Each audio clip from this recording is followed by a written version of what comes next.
I've got a recipe that delivers tender, juicy, fall off the bone ribs that's also easy. You probably have everything on hand already, so don't go out and buy any special barbecue seasoning. We're gonna start with some chili powder, cumin, paprika, salt and pepper. I'm adding a little bit of brown sugar and garlic.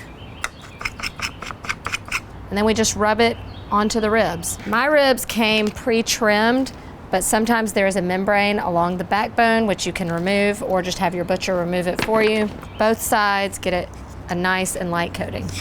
You can make this whole process as easy or as complicated as you want. Regardless whether you start in the oven or on the grill, you want to do that low and slow in the beginning to kind of tenderize that meat, keep it good and juicy, and then we'll crank the heat up and get that good grill flavor. I'm going to create that oven effect by placing my ribs in some foil and wrapping them up. This way they kind of steam in the low grill, but they still get that smoky essence, and then we'll take the foil off and finish them at the higher heat.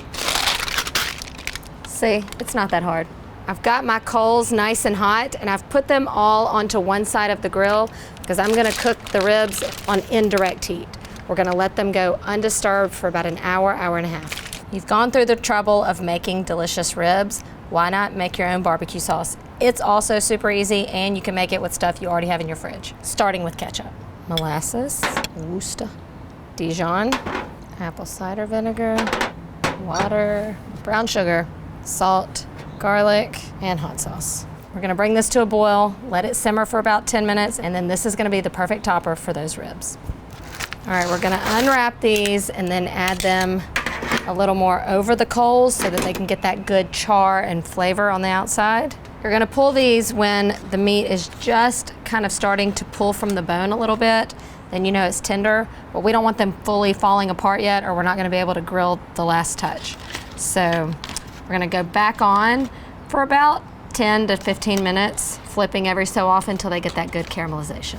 The final step in the last 5 minutes or so of cooking is to brush it with that delicious sauce and let it kind of cook on there, get a little sticky, and it's rib time.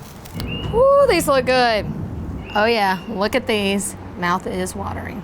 Of course, like everything else, we let it rest, and now it's time to cut. You don't really even need a knife for this because these are melt in your mouth, fall off the bone ribs, but just to keep it clean, I'm gonna go in with a knife.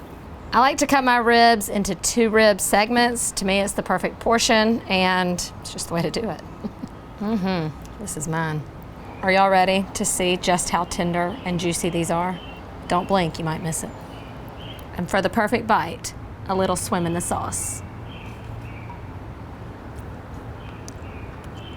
It's not ribs if it's not on your face or your hands. Nothing goes better with barbecue than beer. So what do you want to see me do next? Leave your answer in the comments below. When it comes to grilling ribs, you can cook that. You can make this whole process as easy or as complicated as you want. We all know my middle name is Easy, but not in that way. Good one. I didn't even mean for that to come out.